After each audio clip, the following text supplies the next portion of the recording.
John Jones versus Tom Aspinall. Now, there's been a lot of controversies on who's actually the real champion, just due to the fact that John Jones is the heavyweight champion and Tom Aspinall is the interim champion. Now, who's actually the better fighter and who will actually win in this fight? Well, let's look at the latest performances in which John Jones fought Dominic Reyes, in which they both landed some great leg kicks in round one. I said I got attacked. There it is. Until Dominic Reyes actually dropped John Jones in round one. After this, it was just all John Jones. His striking, his grappling, his wrestling was way better than Dominic Reyes, in which in the end, John Jones won by decision. And still! After this, John Jones went on to fight Cyril Gane, in which Cyril Gane hit him with a nasty nut shot in the first 10 seconds. Undisputed UFC heavyweight title is on the line. Cyril Gane out of the Southpaw stance in blue. John Jones. After this, John Jones did come back and got him in the guillotine, in which Cyril Gane tapped in round one. Now let's talk about Tom Aspinall's latest performances, in which he fought Marsan, in which Tom Aspinall's striking and power was way too lethal for Marsan, and that's why he TKO'd him. Double leg, it's right there. Oh, nice elbow.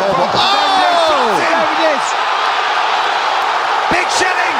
Now after this, Tom Aspinall went on to fight Sergi, in which again, Tom's power and striking were just way too much for Sergi, and that's why he knocked him out again in round one.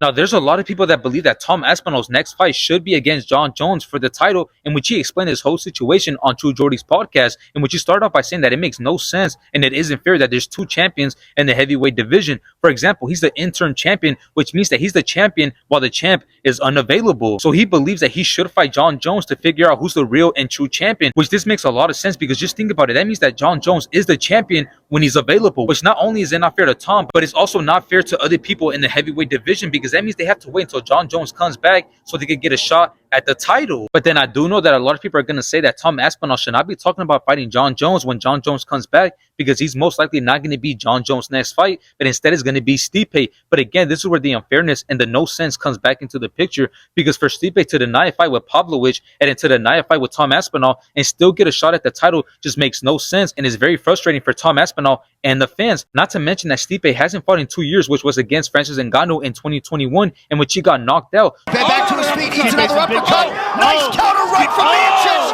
who is now down and out. So how does that make sense that he's going to be John Jones' next fight to represent the best versus the best? But in the end, forgetting about Stipe, who's actually going to win the fight between John Jones and Tom Aspinall? Well, I think it's clear that John Jones beats Tom Aspinall resume-wise when talking about the opponents they have fought and how many fights they have had in their career. But at the same time, Tom Aspinall is still a very good opponent, since he's younger, faster, and stronger than John Jones. But at the same time, I do think there's a downfall by him wanting to fight John Jones right away, as he is skipping a lot of good opponents like Cyril Gane, which could be a downfall for him, because once he steps into the octagon with John Jones, he's going to realize that John Jones is truly on another level, and he should have fought somebody like Cyril Gane or Stipe before fighting John Jones.